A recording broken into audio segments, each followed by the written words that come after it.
Hello everyone, स्वागत है आपका हमारे चैनल परफेक्ट फार्मेसी में। मैं हूं सुनीता कंवर और आज हम थर्ड सेमेस्टर का सब्जेक्ट फार्मास्यूटिकल माइक्रोबायोलॉजी जो है इसके सेकेंड यूनिट हम डिस्कस कर रहे थे, उसी को कंटिन्यू करेंगे। जो टॉपिक आज हम डिस्कस करेंगे वो है स्टेरिलाइजेशन।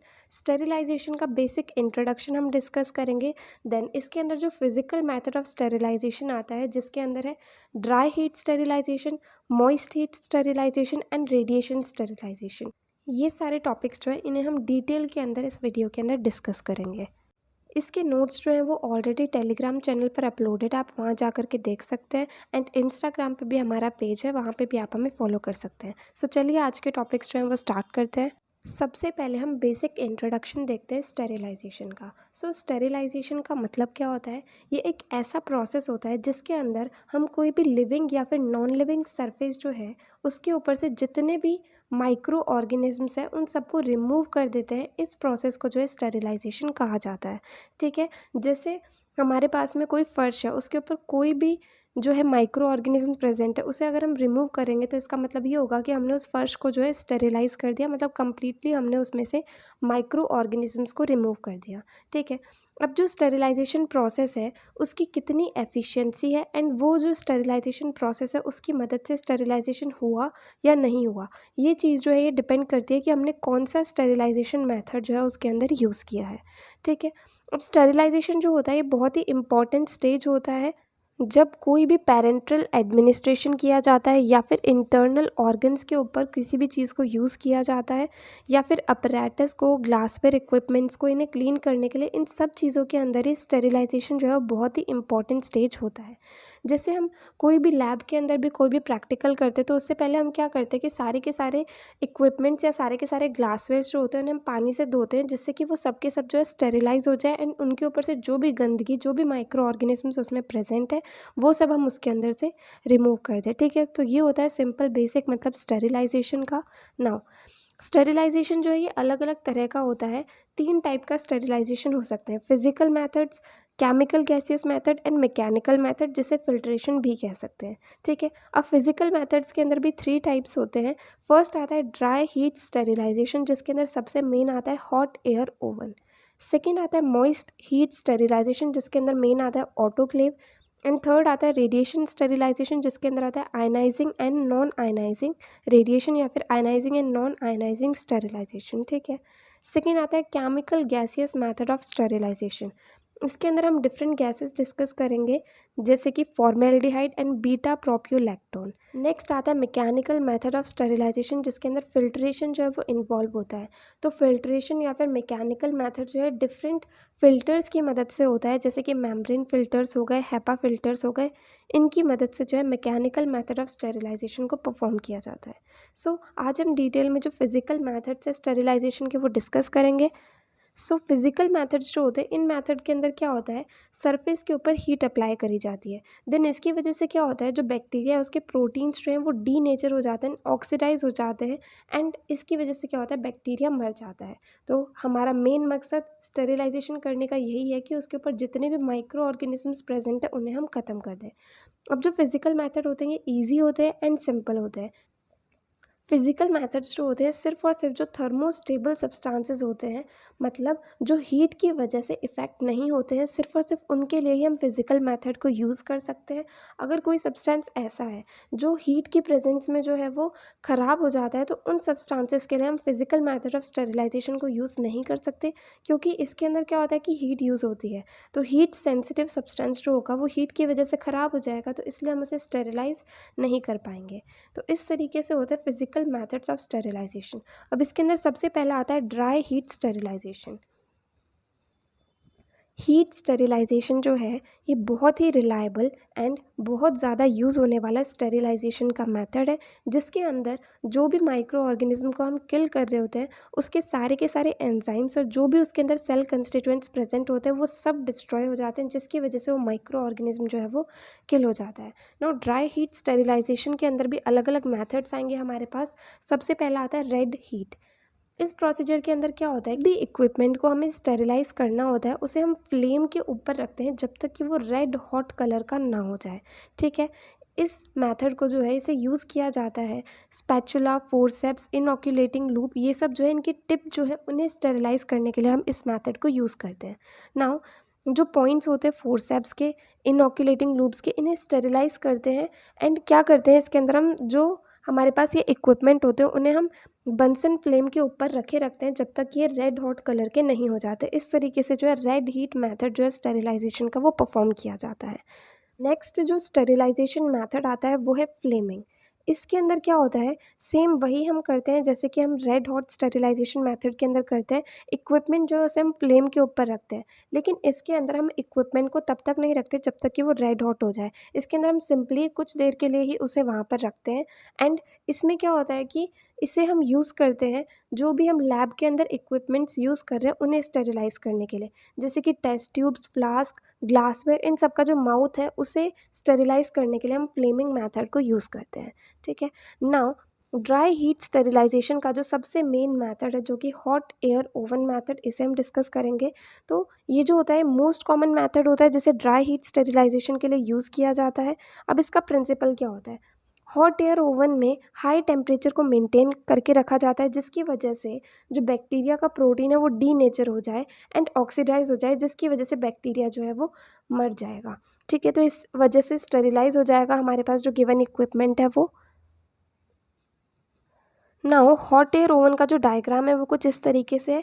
इसके अंदर सबसे पहले तो सबसे बाहर डोर प्रेजेंट है, देन इसके अंदर वेंट प्रेजेंट है, देन फैन इसके अंदर प्रेजेंट है, देन है outer case containing glass fibre, then asbestos का गैस्केट प्रेजेंट होता है, देन परफोरेटेड शेल्फ इसके ऊपर प्रेजेंट होती है, एंड देन एक रेगुलेटर जो है वो यहाँ पर प्रेजेंट होता है। अब हमने यहाँ पर जो हॉट एयर ओवन का कंस्ट्रक्शन है उसी के लिए कुछ पॉइंट्स यहाँ पर लिखे हुए हैं।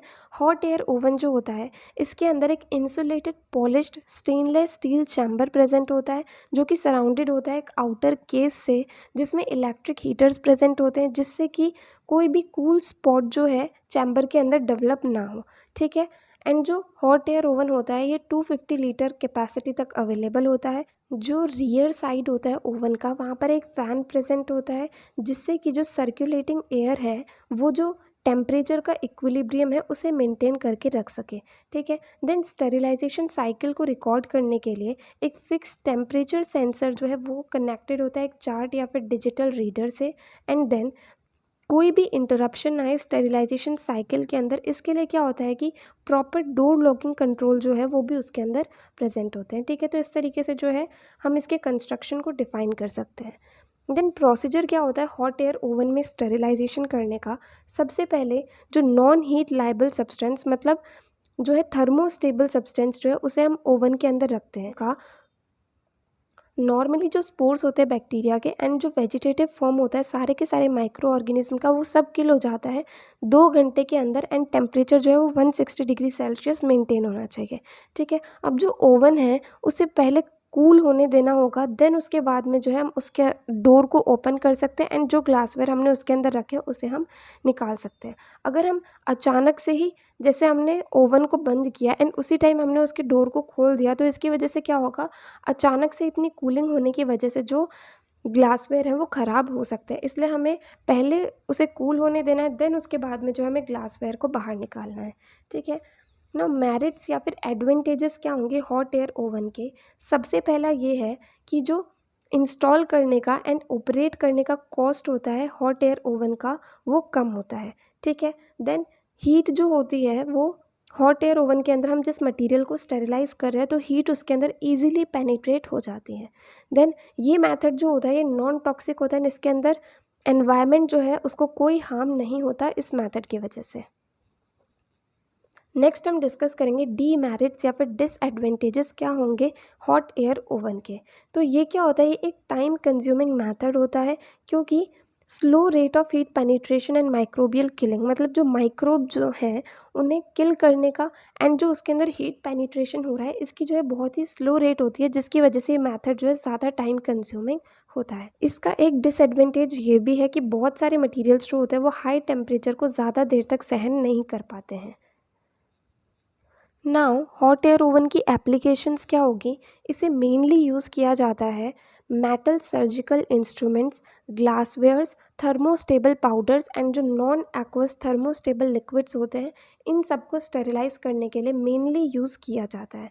देन जो डीपायरोजिनेशन होता है ग्लास का, इसके लिए भी हम हॉट एयर ओवन को यूज़ करते हैं एंड इसके लिए टेम्परेचर जो है वो अप्रॉक्सीमेटली 250 डिग्री सेल्सियस यूज़ किया जाता है। देन जो फोर्सेप्स, सिजर्स एंड स्कैल्पल्स होते हैं, उन्हें भी इस मेथड से स्टेरिलाइज किया जा सकता है। देन इस मेथड को यूज़ किया जाता है कोई फार्मास्यूटिकल प्रोडक्ट हो गए जैसे कि liquid paraffin, dusting powder, fats, grease, इन सबको स्टेरिलाइज करने के लिए भी हम इस मेथड को यूज़ करते हैं। ठीक है, तो ये था complete dry heat sterilisation method के बारे में। नेक्स्ट आता है मॉइस्ट हीट स्टेरिलाइजेशन। इस मेथड के अंदर क्या होता है कि स्टीम को यूटिलाइज़ किया जाता है जिसमें टेम्परेचर रेंज जो होती है वो 121 से लेकर के 134 डिग्री सेल्सियस तक रहती है।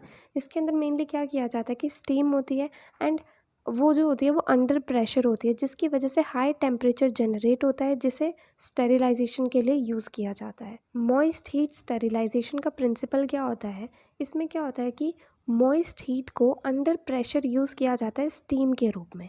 ठीक है, एंड जो मॉइस्ट हीट होती है वो सारे के सारे जो माइक्रोब्स होते हैं उन्हें डिस्ट्रॉय कर देती है सेलुलर प्रोटीन्स का कोएगुलेशन करके। तो इस तरीके से जो है मॉइस्ट हीट स्टेरिलाइजेशन का जो प्रोसेस है ये काम करता है। अब जो मॉइस्ट हीट स्टेरिलाइजेशन, इसे हम 3 डिफरेंट टेम्परेचर्स पे यूज़ कर सकते हैं। फर्स्ट आता है temperature below 100 degree Celsius, second आता है temperature at 100 degree Celsius and third आता है टेम्परेचर अबव 100 डिग्री सेल्सियस। तो इन्हें हम वन बाय वन करके डिटेल में अभी डिस्कस करेंगे। सबसे पहला आता है टेम्परेचर बिलो 100 डिग्री सेल्सियस। इसके अंदर क्या होता है, जो हीट सेंसिटिव सब्सटेंसेस होते हैं उन्हें स्टेरिलाइज करने के लिए इसे यूज़ किया जाता है एंड मेनली जो फ्लूइड्स होते हैं उन्हें स्टेरिलाइज करने के लिए हम इस मेथड को यूज़ करते हैं। अब इसके अंदर हमारे पास 2 चीज़ें आती हैं, पहला आता है पास्चराइजेशन ऑफ मिल्क एंड दूसरा आता है vaccine bath. So pasteurisation of milk का सिंपली ये मतलब होता है कि जो दूध है, कच्चा दूध जो आता है हमारे घर पे सुबह सुबह, उसे गर्म करना है जब तक कि उसके अंदर के सारे माइक्रोब्स जो हैं वो किल नहीं हो जाते।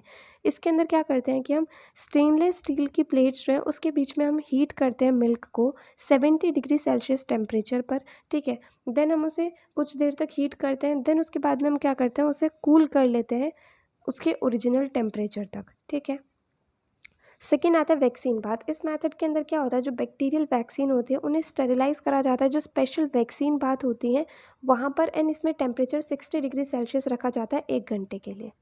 नेक्स्ट आता है टेम्परेचर एट 100 डिग्री सेल्सियस। इसके अंदर मेनली आता है बॉइलिंग। बॉइलिंग जो होता है most common and easy method होता है। 10 से 30 मिनट के लिए अगर हम बॉईल करते हैं तो उससे क्या होता है कि वेजिटेटिव फॉर्म्स जो होते हैं वो सब किल हो जाते हैं, बट जो स्पोर्स होते हैं वो कुछ एक पर्टिकुलर टाइम तक जो बॉइलिंग है उसे विदस्टैंड कर सकते हैं। देन जो glass syringes and rubber stoppers होते हैं, इनकी जो बॉइलिंग होती है उसे तभी किया जाता है जब कोई बेटर मेथड जो है स्टेरिलाइजेशन का हमारे पास अवेलेबल नहीं होता। एंड जो सर्जिकल इंस्ट्रूमेंट्स होते हैं उसके स्टेरिलाइजेशन के लिए बॉइलिंग को जो है जनरली यूज़ नहीं किया जाता है। नाउ नेक्स्ट आता है steam sterilizer at 100 degree Celsius for 90 minutes. ठीक है, इसके अंदर क्या होता है, कोच या फिर एनरोल्ड स्टीम स्टेरिलाइज़र जो है उसे यूज़ किया जाता है उन मीडिया को स्टेरिलाइज करने के लिए जो हाई टेम्परेचर जो है ऑटोक्लेव का उसके अंदर डीकम्पोज हो जाते हैं, उन्हें हम इस मेथड से स्टेरिलाइज करते हैं। इसके अंदर क्या होता है, जो आइटम होता है उसे एक परफोरेटेड ट्रे के अंदर हम रख देते हैं एंड देन स्टीम के अंदर हम उसे एक्सपोज करते हैं 90 मिनट्स के लिए, एंड प्रेशर जो है वो एटमॉस्फेरिक प्रेशर रहता है। तो ऑलमोस्ट सारे के सारे वेजिटेटिव स्पोर जो हैं वो इसके द्वारा डिस्ट्रॉय हो जाते हैं, सिर्फ और सिर्फ थर्मोफाइल्स को छोड़ करके। तो स्टीम स्टेरिलाइज़र जो होता है 100 डिग्री सेल्सियस पर 90 मिनट्स के लिए इसे यूज़ किया जाता है जनरली उन माइक्रोब्स को किल करने के लिए या फिर उन इंस्ट्रूमेंट्स को स्टेरिलाइज करने के लिए जो ऑटोक्लेव के द्वारा जो है हम इन्हें स्टेरिलाइज नहीं कर सकते। नेक्स्ट आता है टेम्परेचर अबव 100 डिग्री सेल्सियस। इसके अंदर हम डिस्कस करेंगे ऑटोक्लेव के बारे में।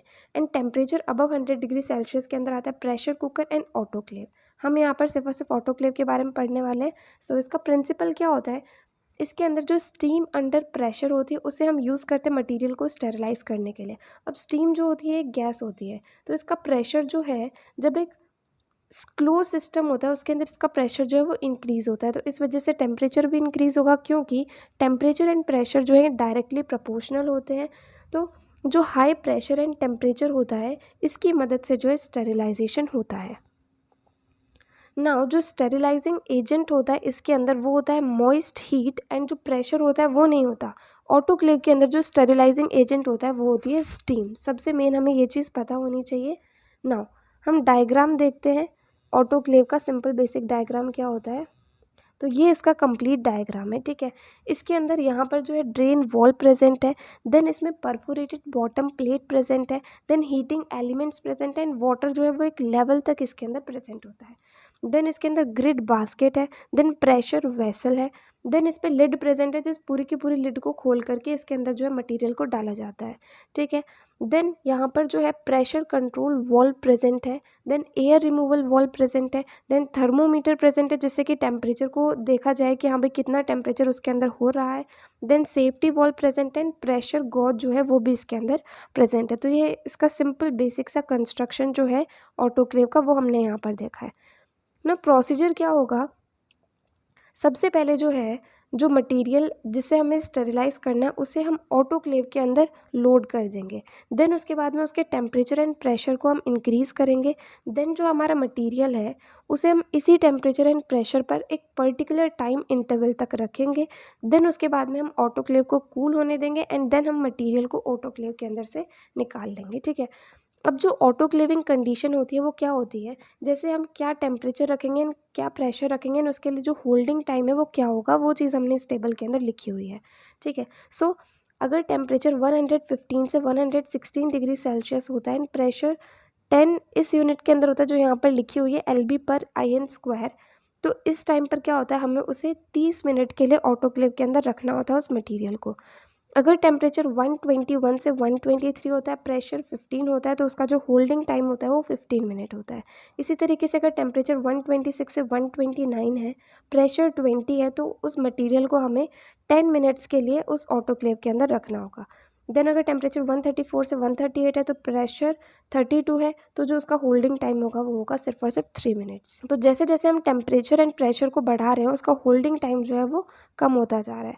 नाउ जो मेरिट्स या फिर एडवांटेजेस हैं ऑटोक्लेव के वो क्या होंगे, इसके अंदर क्या होता है, lower temperature and less exposure time जो है वो रिक्वायर होता है, मतलब टेम्परेचर भी कम चाहिए होता है, एंड जो एक्सपोजर टाइम होता है मटेरियल का वो भी इसके अंदर कम चाहिए होता है।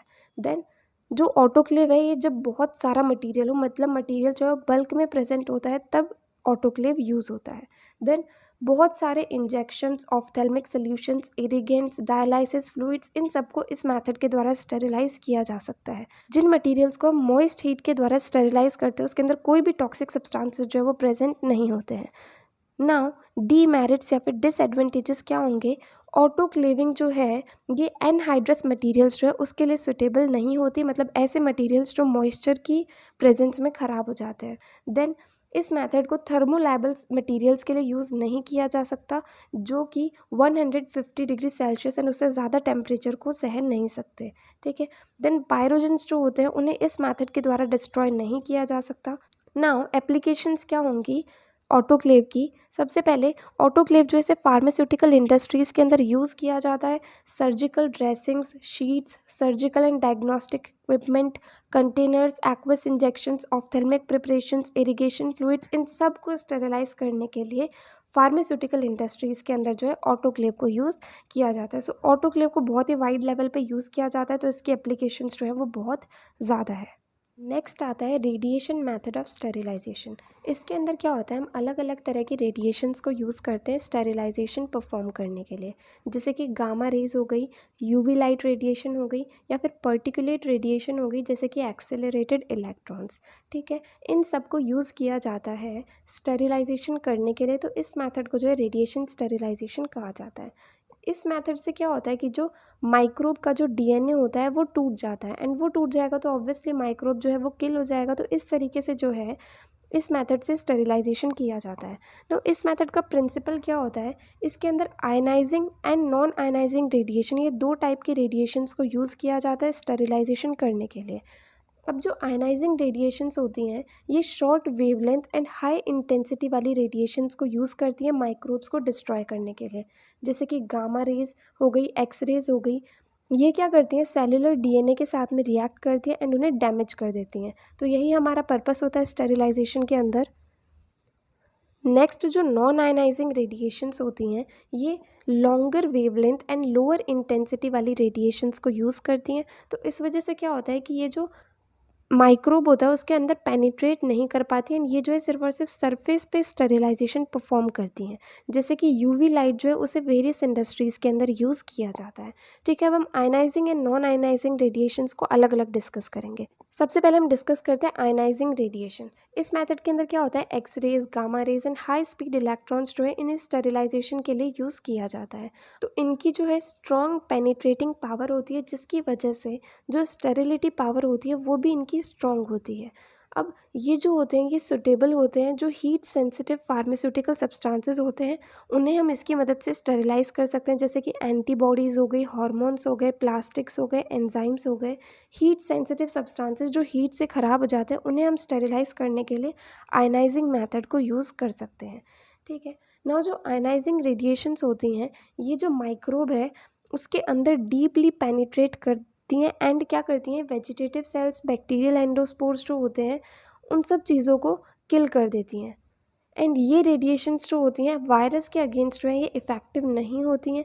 इस मेथड को कोल्ड स्टेरिलाइजेशन मेथड भी कहा जाता है, क्योंकि इसके अंदर टेम्परेचर जो है वो इंक्रीज़ नहीं होता है। नेक्स्ट आता है non ionising radiation.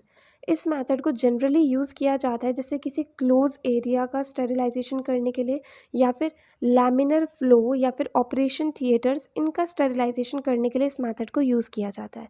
UV radiations जो होती हैं वो बैक्टीरियल प्रोटीन को डीनेचर कर देती हैं एंड साथ ही साथ जो रेप्लिकेशन होता है बैक्टीरियल डीएनए का उसके अंदर भी कुछ ये दिक्कत लेके आ जाती हैं, जिसकी वजह से क्या होता है कि बैक्टीरिया रेप्लिकेट ही नहीं कर पाते, तो उसकी जो ग्रोथ है वो इंक्रीज़ नहीं हो पाती। तो इस तरीके से धीरे धीरे करके जो है सारे के सारे बैक्टीरिया वहाँ पर से ख़त्म हो जाते हैं। इंफ्रारेड रेडिएशंस को यूज़ किया जाता है बल्क एंड रैपिड स्टेरिलाइजेशन के लिए, जैसे कि कैथेटर्स एंड सिरिंजेस, इनका स्टेरिलाइजेशन करने के लिए। नाउ रेडिएशन मेथड जो है इसके मेरिट्स मतलब एडवांटेजेस क्या होंगे।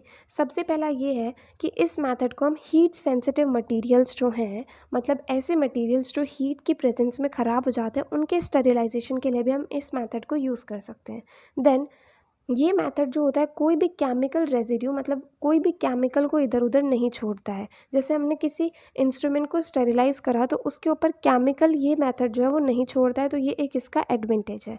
देन ये मेथड जो होता है कम टाइम कंज्यूमिंग होता है। एंड देन इस मेथड में क्या होता है, जो एयर बॉर्न कंटामिनेशन मतलब जो हवा के अंदर कोई कंटामिनेशन होता है उसके लिए भी ये मेथड जो है वो इफ़ेक्टिव होता है।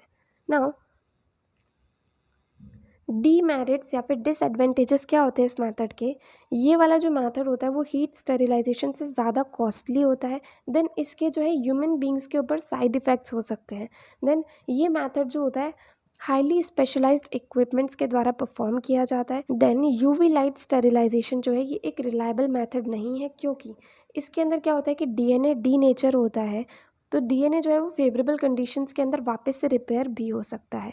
नाउ एप्लीकेशंस क्या होंगी रेडिएशन मेथड ऑफ स्टेरिलाइजेशन की। सबसे पहली एंड मोस्ट इंपॉर्टेंट एप्लीकेशन ये है कि इसे हम हीट सेंसिटिव सब्सटेंसेस के स्टेरिलाइजेशन के लिए यूज़ कर सकते हैं। देन इसे हम यूज़ कर सकते हैं जिससे कि हम मीट एंड दूसरे फूड आइटम्स जो हैं उन्हें स्टेरिलाइज कर सकें एंड पाश्चराइज कर सकें। देन जैसे कि कोई क्लोज एरिया हो गया या लैमिनर फ्लो हो गया या ऑपरेशन थिएटर्स हो गए, एंड जो माइक्रोबायोलॉजी की लैब होती है, इन सब के स्टेरिलाइजेशन के लिए हम रेडिएशन मेथड को यूज़ कर सकते हैं। यहाँ पर हमारे आज के टॉपिक्स कंप्लीट होते हैं। अगर आपको इस वीडियो के अंदर किसी भी टॉपिक के अंदर कोई भी डाउट आया तो आप कमेंट सेक्शन में पूछ सकते हैं, और अगर आपको ये वीडियो हेल्पफुल लगी हो तो प्लीज़ आप इस वीडियो को लाइक करना, ज़्यादा से ज़्यादा लोगों को शेयर करना और चैनल को सब्सक्राइब करना। थैंक यू सो मच इस वीडियो को एंड तक देखने के लिए एंड चैनल को सपोर्ट करने के लिए।